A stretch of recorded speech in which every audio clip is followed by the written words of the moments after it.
Al morir Carlos II sin descendencia, España se encuentra en una situación muy difícil.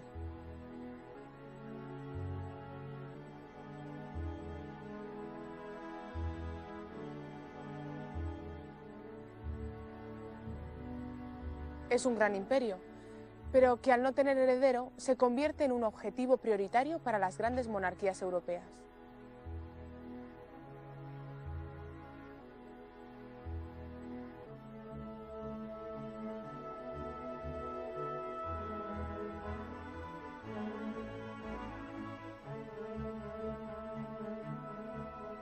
Austria, Francia e Inglaterra tratan de hacer valer sus derechos y pugnan por el trono de España.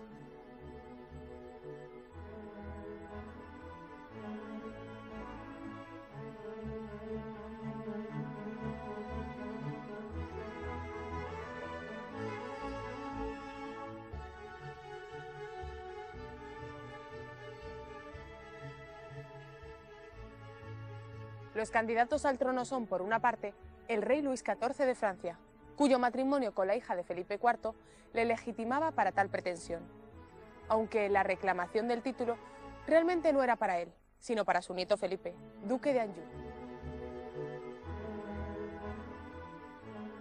Por otro lado, el emperador Leopoldo de Austria, nieto de Felipe III, y con igual legitimidad, reclama a su vez la corona para su hijo, el archiduque Carlos.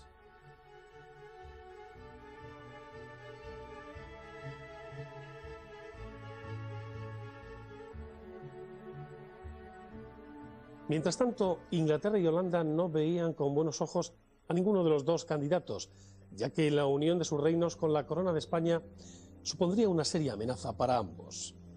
Es por ello que decidieron apoyar a un tercer candidato, el infante José Fernando de Baviera, al que el propio Carlos II en un primer testamento había designado como su sucesor.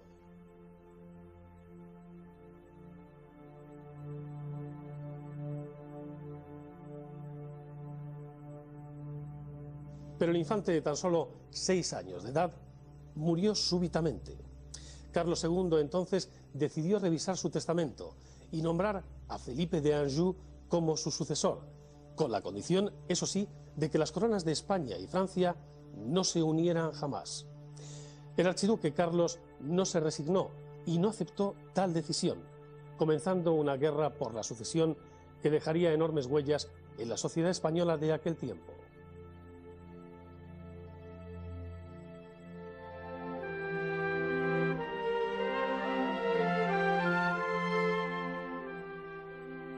Felipe V, el animoso.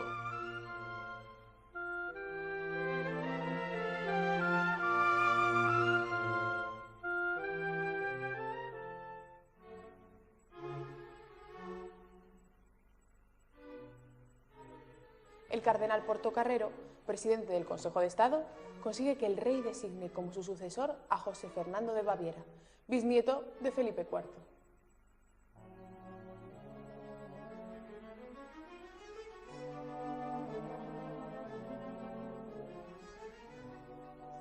Europa se debate entre los distintos pretendientes que aspiran al trono español.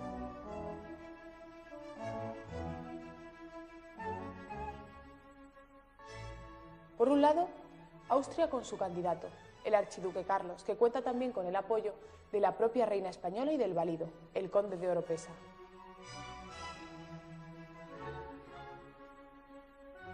Por otro, Francia con su pretendiente, Felipe de Anjou, nieto de Luis XIV, y que cuenta con el apoyo del propio cardenal Portocarrero.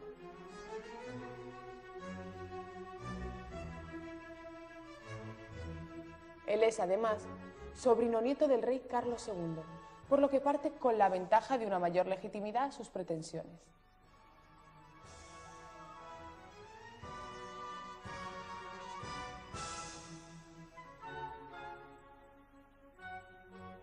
En estas circunstancias, la solución de José Fernando de Baviera era un compromiso de consenso.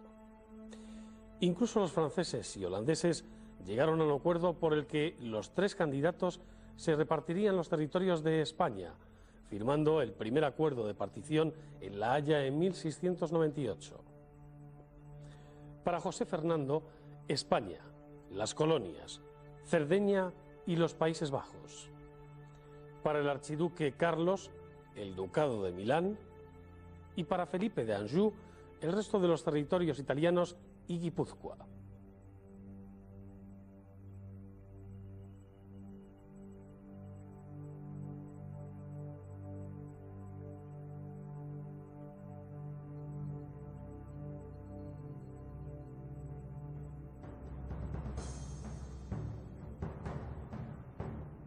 Pero José Fernando de Baviera muere repentinamente y el escenario cambia. Portocarrero se ha adelantado a los acontecimientos, logrando que el rey en su testamento, redactado un mes antes de fallecer, nombre como nuevo heredero a Felipe de Anjou, por lo que a la muerte del rey Carlos II, el 1 de noviembre de 1700, Felipe accede a la corona española.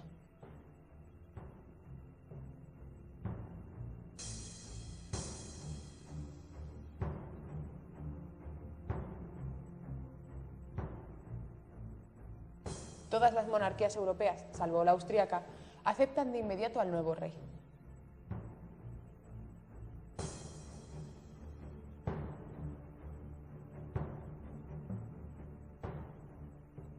Felipe entra en Madrid el 18 de febrero de 1701. El pueblo, tras un reinado tan nefasto como fue el de Carlos II, vuelca todas sus esperanzas en el nuevo monarca.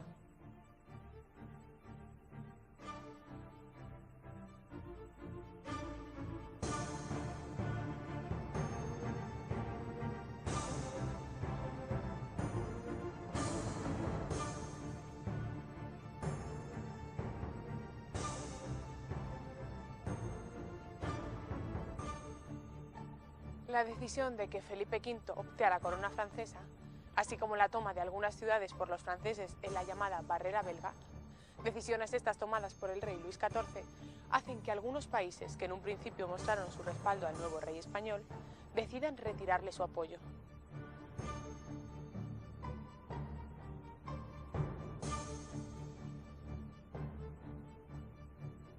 El emperador de Austria, Leopoldo I, aprovecha hábilmente esta circunstancia para traer a su causa a Inglaterra y Holanda, formando la Gran Alianza de La Haya el 1 de septiembre de 1701. A esta coalición se unen en 1703 Portugal y el Ducado de Saboya.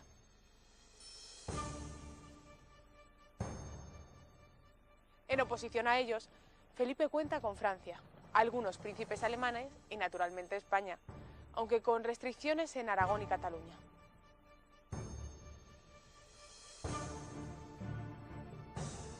La guerra fue larga y militarmente muy costosa y en su desarrollo también en ocasiones adversa a los intereses de Felipe.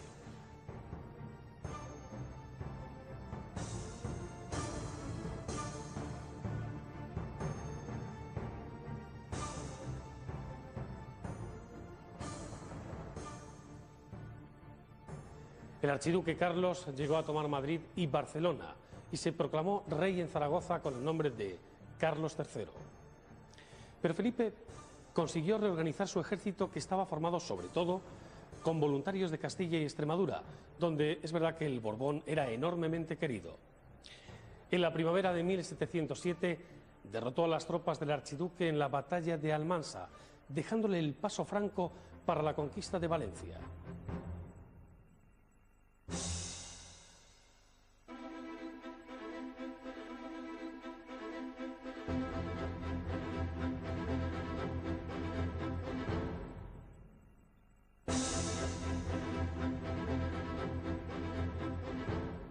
Sin embargo, una serie de acontecimientos cambiarían el devenir de la guerra.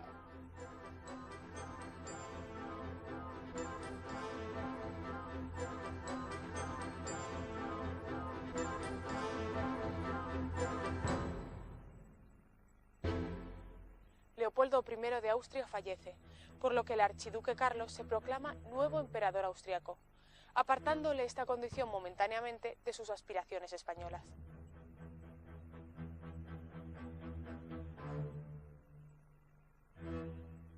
Inglaterra no ve con buenos ojos una unión de las coronas austríaca y española, por lo que fuerza las conversaciones de paz entre Austria y Francia, lo que desemboca en la firma del Tratado de Utrecht en 1713,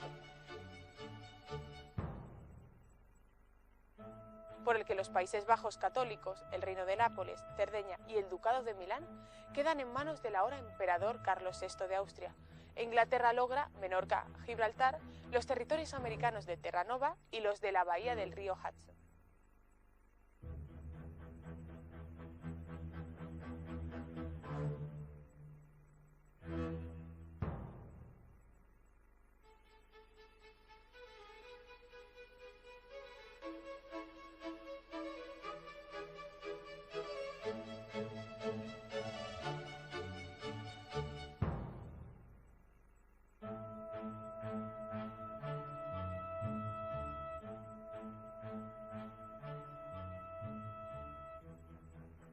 Pero Carlos VI de Austria no ha renunciado todavía a sus pretensiones sobre la corona española y su mujer, Isabel Cristina, permanece aún en Barcelona en calidad de regente.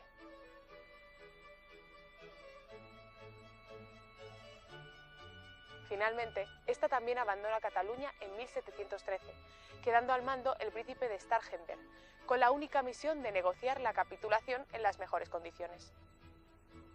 Pero esto no es posible, dado que Felipe V estaba dispuesto a anular los fueros catalanes.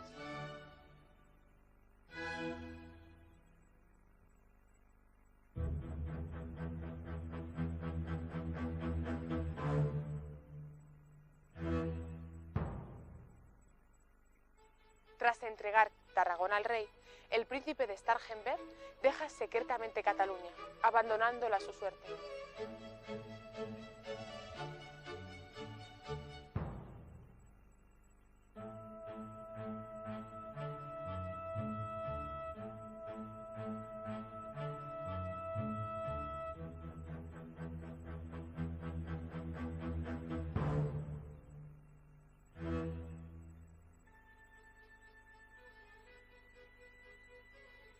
En Barcelona se forma la denominada Junta de Brazos, con el fin de presentar una defensa numantina de la ciudad frente a las tropas de Felipe V.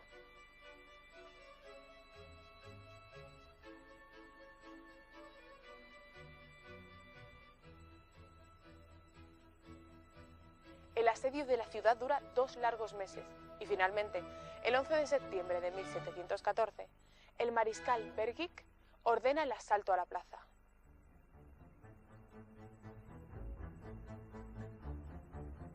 Al día siguiente, y pese a la resistencia heroica de los barceloneses, entre los que estaba Rafael Casanova, conseller en cap de la Generalitat, se firma la capitulación.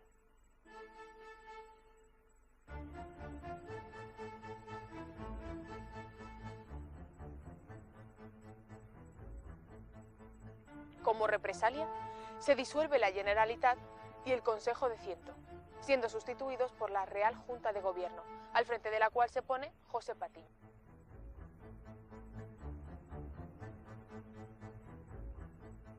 Este, como primera medida, establece un tributo llamado catastro, para financiar el ejército de ocupación. Se trata del primer impuesto que se implanta por la fuerza en Cataluña sin la aprobación de las Cortes catalanas.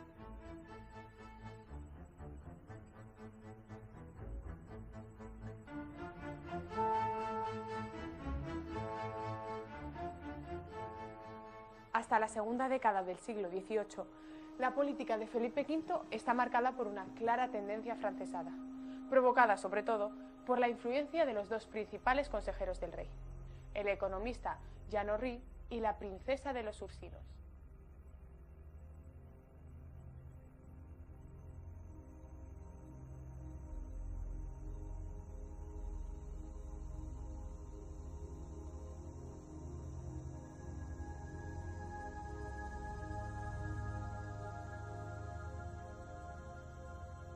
Dentro de los primeros años del reinado de Felipe V, la figura de Jean Horry es una de las más interesantes y de las que están siendo más estudiadas en los últimos años. Este personaje, formado en la corte de Luis XIV, que viene con el príncipe Felipe a su toma de posesión, tiene un papel muy importante en dos aspectos. Primero, en la reorganización de las finanzas reales, de la hacienda de la monarquía española, que estaba muy mal, y en la introducción de figuras nuevas, como será el caso de los intentos de poner en marcha los intendentes, que reorganicen la estructura territorial del reino y, digamos, extiendan a distintos aspectos la autoridad real. Es un personaje que va y viene, se marcha, luego vuelve a retornar, y que con la princesa de los Ursinos constituye un poco los apoyos políticos de Felipe V durante su primera etapa.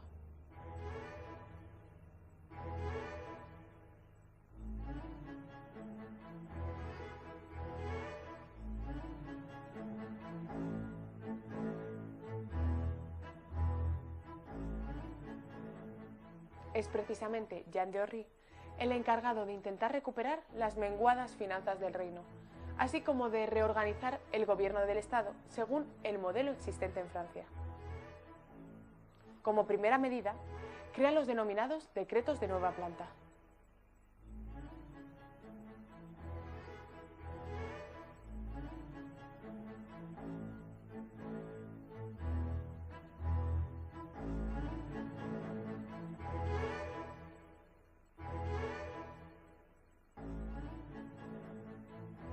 Los llamados decretos de nueva planta imponen el modelo de gobierno castellano a los territorios que constituían la Corona de Aragón, es decir, Aragón, Valencia, Mallorca y sobre todo Cataluña. Solo las provincias vascongadas y Navarra, que han demostrado su fidelidad al rey Felipe en la Guerra de Sucesión, conservan sus fueros.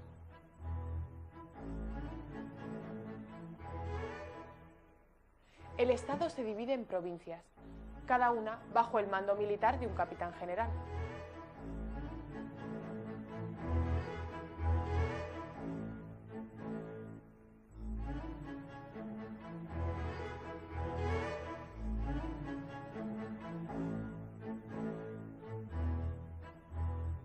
Los decretos de nueva planta sí fueron un castigo para los territorios que habían apoyado al archiduque Carlos. Tienen esa parte de castigo.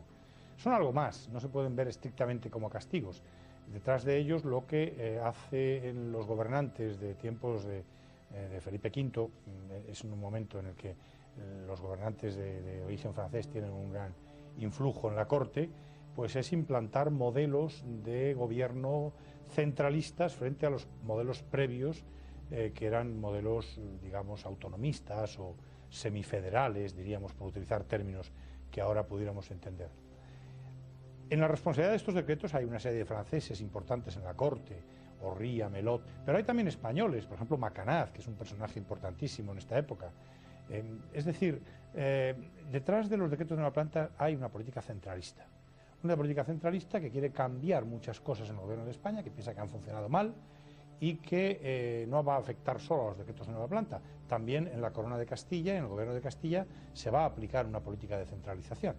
De forma que hay un centralismo de base, pero también es evidente que hay un castigo, y en algunos casos así se dice en los propios decretos, de los territorios que han perdido su relación privilegiada con la corona, y esto estaba en las normas de antiguo régimen, por haberse rebelado, por haber cometido el peor de los delitos, que es el delito, el crimen de lesa majestad, de levantarse contra su propio rey, que es, claro, ellos se levantan contra su rey entendiendo que su rey es otro. En fin, esto el rey afectado, que es Felipe V, pues nunca lo va a aceptar, claro.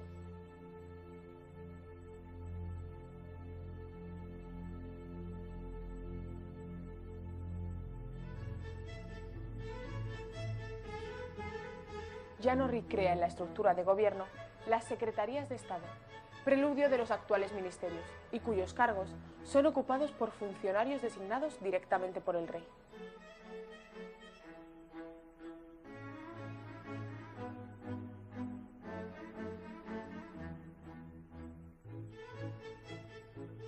Se crean también las Cortes Únicas para el gobierno del Estado, con sede en Madrid.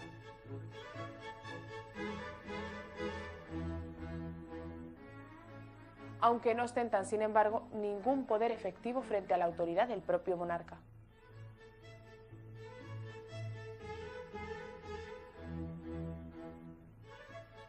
A su llegada al trono, Felipe V se encuentra una nación prácticamente en la ruina. Para intentar solucionar esta grave crisis financiera, establece la creación de nuevos impuestos más equitativos y lucha fervientemente contra la corrupción generalizada en todo el Estado.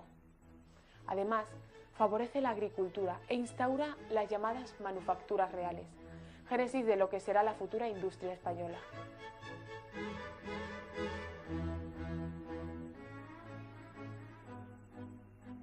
La paz interior y exterior de la que goza la nación hace posible la recuperación de la economía española, liberada de la pesada carga de tener que mantener las posesiones italianas y flamencas, que siempre habían supuesto más gastos que beneficios.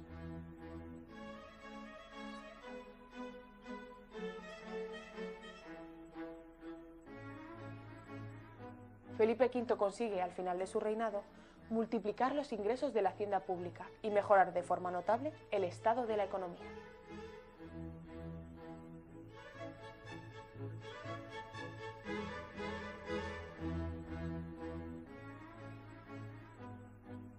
Otro aspecto destacable es que bajo su reinado se inicia la auténtica renovación de la cultura en España.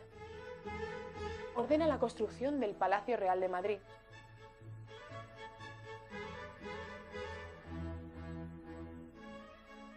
tras el incendio del antiguo Alcázar, hecho este que algunas voces atribuyen a una orden directa del propio rey, a quien no terminaba de degustar el antiguo palacio.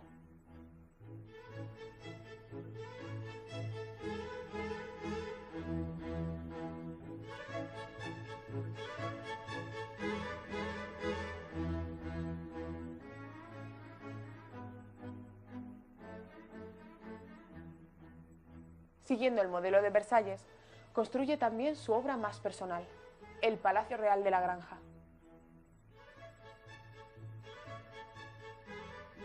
Destinada, en principio, a ser sede de su retiro vacacional, pero finalmente convertida en auténtica primera residencia real.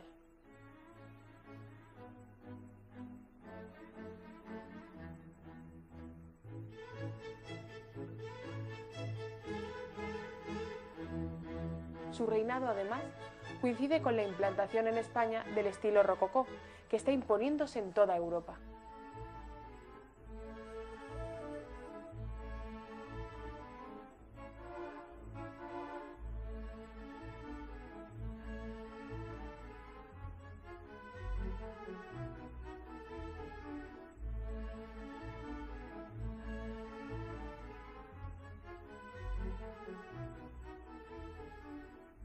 Crea también la Real Academia de la Lengua y la Real Academia de la Historia, a imitación de las academias francesas.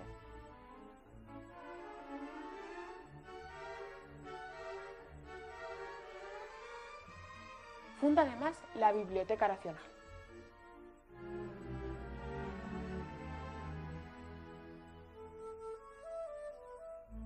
A él podemos atribuir el nuevo modelo de ejército moderno, sustituyendo los antiguos tercios por unidades militares de corte moderno, batallones, regimientos, brigadas, compañías y escuadrones. Dota por fin a los soldados de uniformes, fusiles y bayonetas.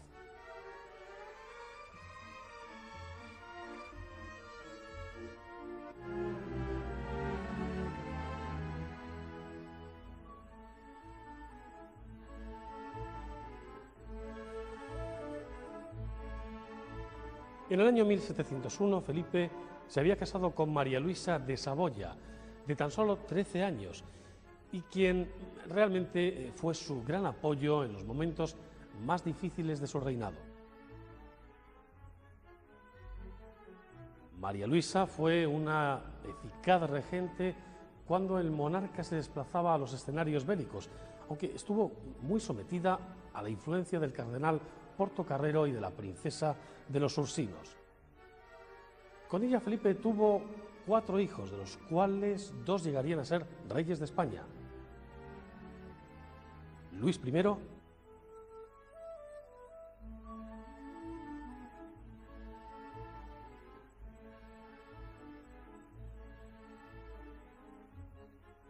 y Fernando VI. María Luisa murió en 1714 y a los pocos meses el el rey se volvió a casar con Isabel de Farnesio.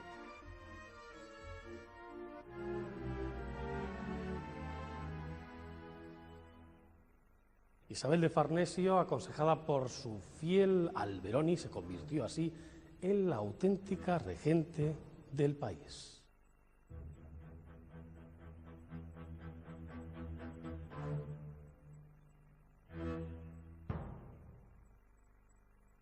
El rey, desde su infancia, sufre episodios de depresión que se acentúan después de la muerte de su primera esposa. Para intentar paliarlos, huye de la corte y se retira a la granja, dejando el gobierno del Estado en manos de su segunda mujer y de los consejeros que ésta ha hecho venir desde Italia.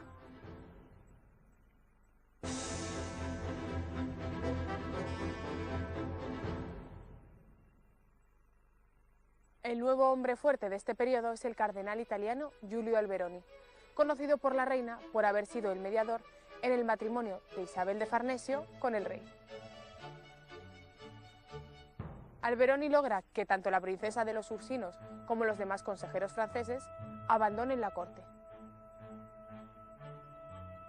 El matrimonio de Felipe V con Isabel de Farnesio supuso el cambio de la influencia francesa por la italiana, realizando a partir de entonces una política encaminada a revisar lo acordado en el Tratado de Utrecht y a recuperar los territorios italianos.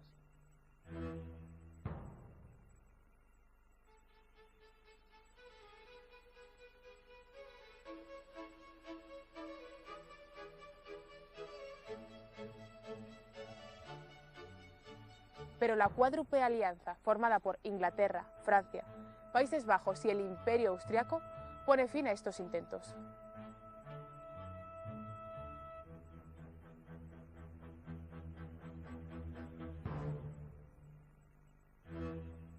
La enfermedad mental del rey se agrava.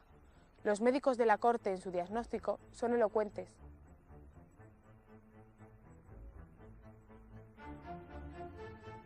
El rey padece frenesí, morbo, manía y melancolía hipocondríaca.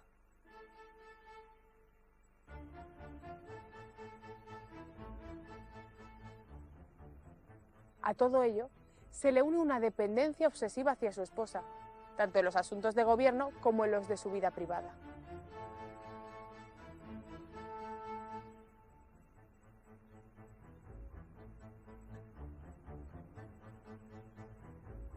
Felipe V desea abdicar de la corona española, pues debido a la precaria salud de Luis XV, unida a la muerte del Delfín, el duque de Orleans, hacen que sus aspiraciones al trono de Francia renazcan.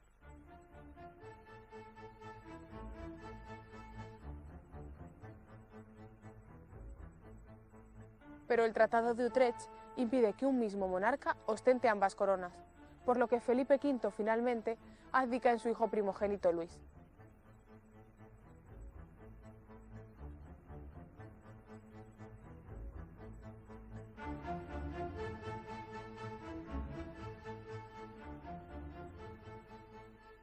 Que el 9 de febrero de 1724 es proclamado rey de España, con tan solo 17 años de edad.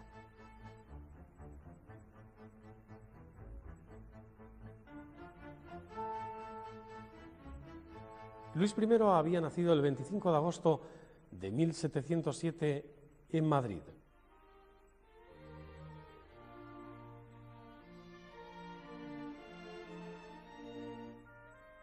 Era el hijo primogénito del rey Felipe V y de su primera esposa, María Luisa Gabriela de Saboya. A los 7 años quedó huérfano de madre.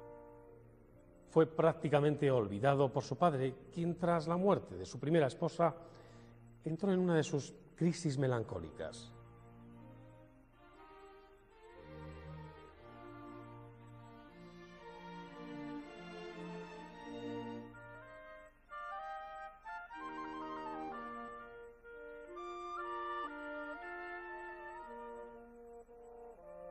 Además, para su nueva madre, Isabel de Farnesio, no era precisamente el preferido.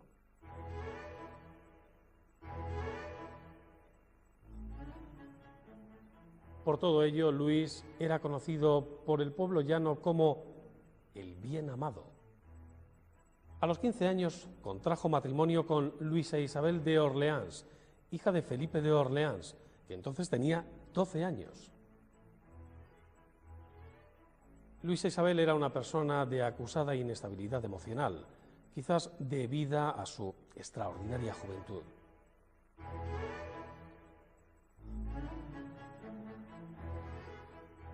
Protagonizó numerosos escándalos durante su estancia en España, llegando incluso a estar detenida en sus aposentos durante 6 días por su conducta desordenada y su carácter ciertamente problemático.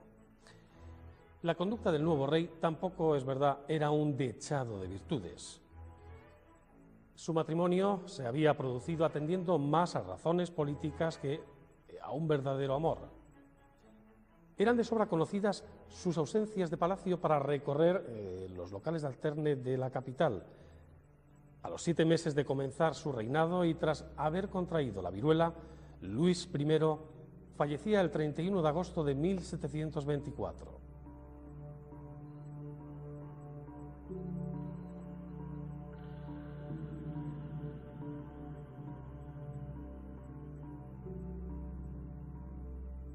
El gobierno de Luis I fue intrascendente, no tanto por la repentina muerte del rey, sino porque desde la granja, la verdadera corte paralela, y al lugar al que se había retirado su padre, se manejaban todos los asuntos de Estado.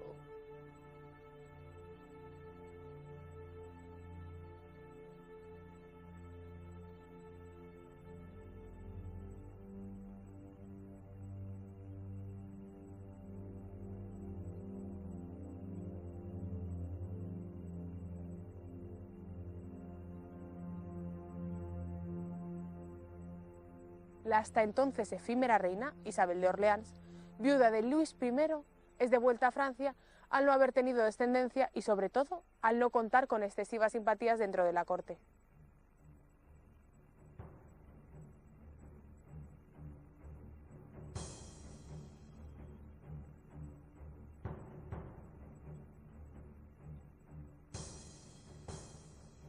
A la muerte de su hijo, Felipe V retoma el poder, influenciado por la reina Isabel de Farnesio, que no desea en absoluto ver a Fernando VI, el siguiente hijo de la línea sucesoria, como rey.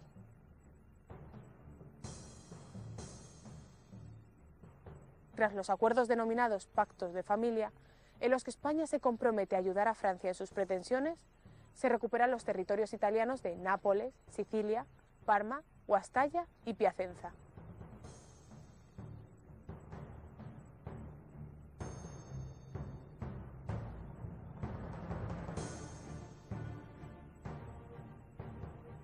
Tras la Guerra de los 7 años, vuelven a ser posesión española los territorios de Luisiana, Manila, La Habana, pero se pierden la Florida y el Sacramento, enclave estratégico del Brasil.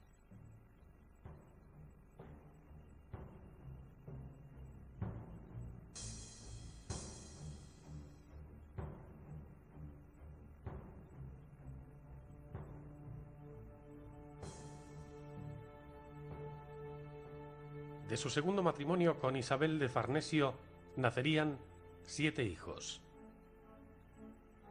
Carlos, futuro rey de España como Carlos III. Francisco, muerto al poco tiempo de nacer. Mariana Victoria. Felipe. María Teresa. Luis Antonio y María Antonieta.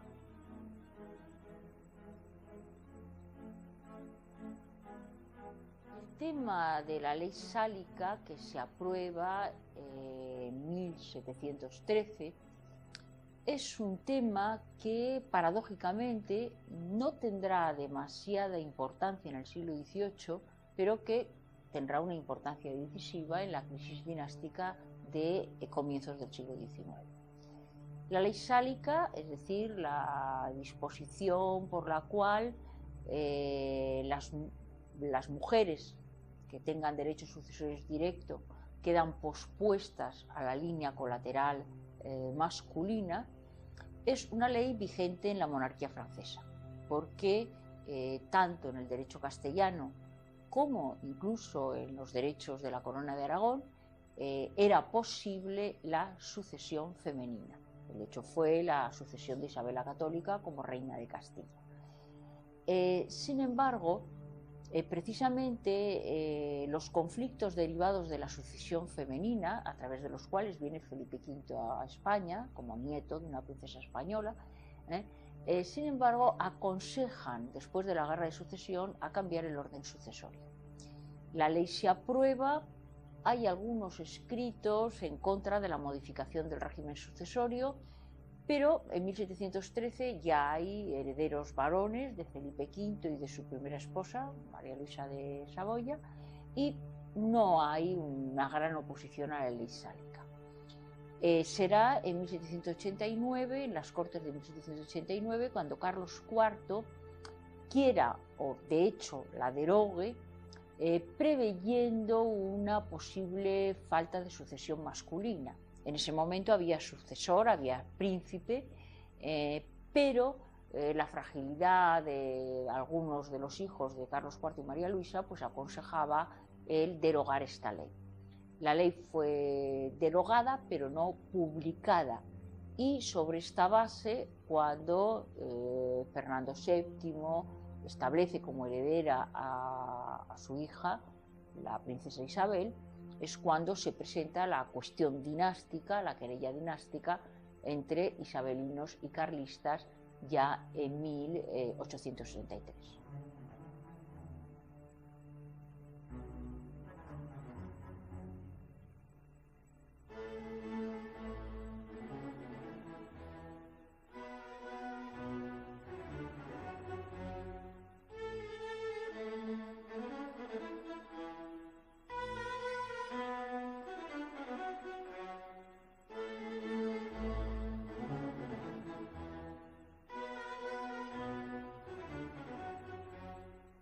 Al frente del reino de Nápoles, Felipe V sitúa a Carlos, primogénito del rey, de su unión con Isabel de Farnesio y futuro rey de España bajo el nombre de Carlos III.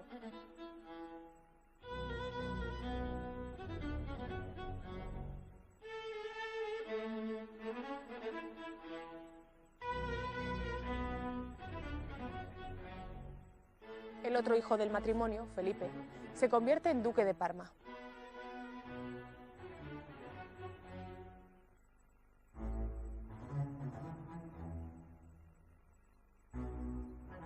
En el segundo reinado de Felipe V se relega a los consejeros italianos, por lo que la corte recupera la influencia española.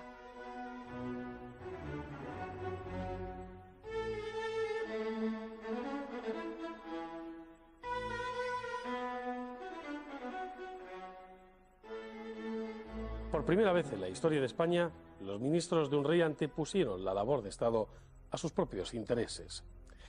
De este modo, personajes como José Patiño, político, diplomático y economista, y el marqués de la Ensenada, un hombre de Estado y estupendo planificador de la economía, contribuyeron a acentuar el proceso de reconstrucción nacional, la reactivación del comercio interno y también el que procedía de las colonias, mientras se continuaba incentivando la industria nacional.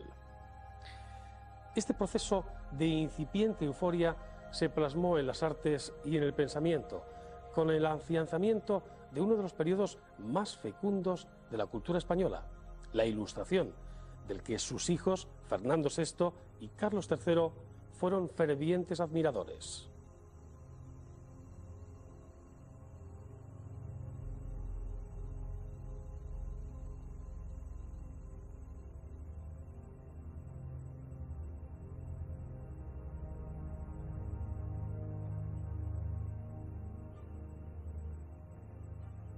Con verdaderas muestras de enajenación mental, Felipe V pasa los últimos años de su vida convencido de haber usurpado el trono a su hijo Fernando,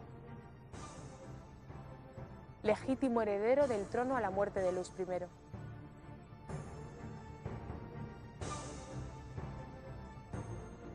El rey establece extrañas costumbres, como ir de pesca a horas intempestivas, intentar montar a los caballos que estaban bordados en los tapices que adornaban los muros del palacio, o deambular por los pueblos de Andalucía durmiendo de día y comiendo de noche.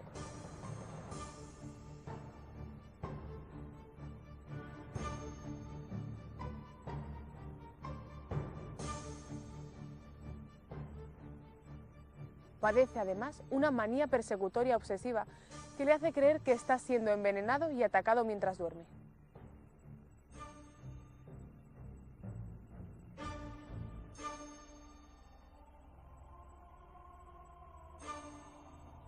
También son frecuentes los ataques de alucinaciones y de hipo que le acompañarán hasta el momento de su muerte.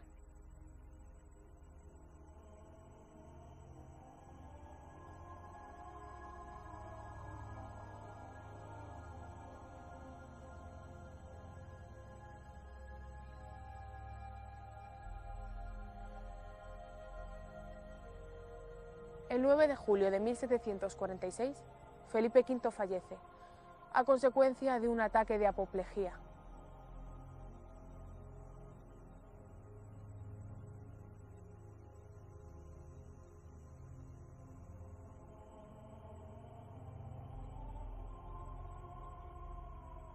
Es sucedido por Fernando, hijo de su primera esposa, María Luisa de Saboya.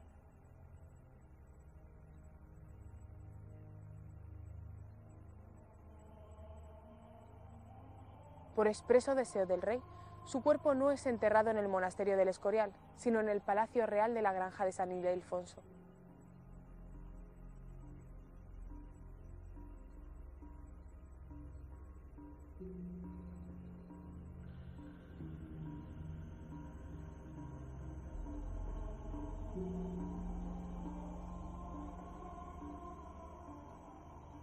Para España, el reinado de Felipe V supuso el comienzo de una época nueva, el comienzo, no solo porque se introduzca en el trono una dinastía nueva, la dinastía Borbón, que ha seguido en el trono, continúa en la actualidad, sino porque después de la Guerra de Sucesión hay unos cambios trascendentales.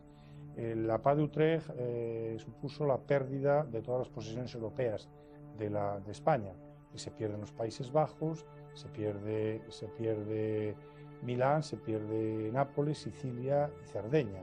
Entonces, España en Europa queda reducida al territorio actual de España, con las islas, el territorio peninsular, con las islas de Baleares y Canarias, y a la América, a todas las posesiones americanas, que eran muy cuantiosas. De manera que lo que aparece ya no es, yo creo que no se puede hablar ya de la monarquía de España, que era ese gran estado plurinacional de los siglos XVI y XVII, sino que hay que hablar, como ha hecho el profesor Artola, que es uno de los expertos, del Reino de España y sus Indias, para hablar de esta España del XVIII.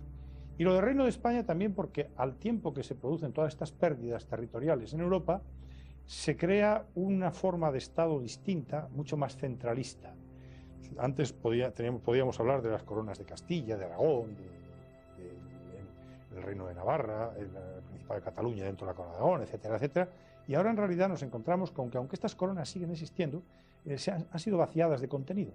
Y la Corona de Aragón, en virtud de la nueva planta, ha pasado a ser gobernada con modelos centralistas, ha perdido su foralidad, sus leyes particulares, y se gobierna con un sistema centralista desde la corte en el centro de la península, básicamente en Madrid.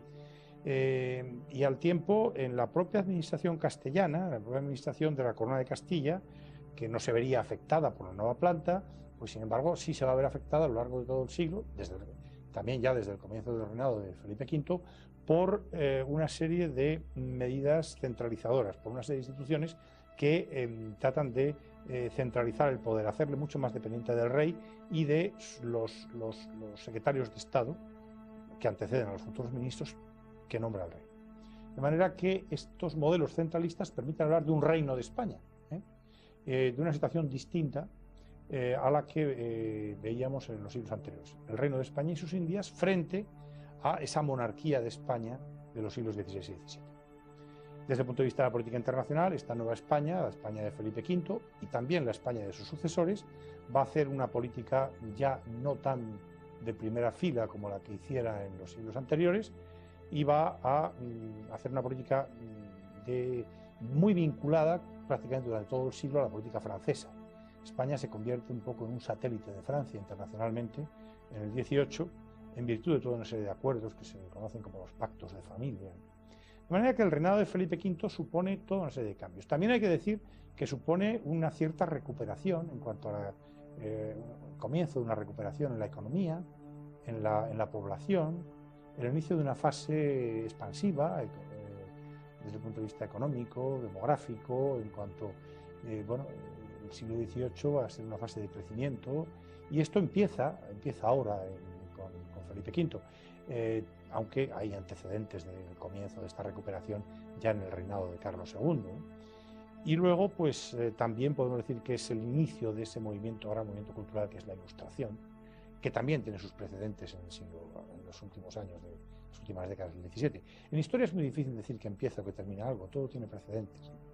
Pero es una época de comienzo de una situación nueva, básicamente.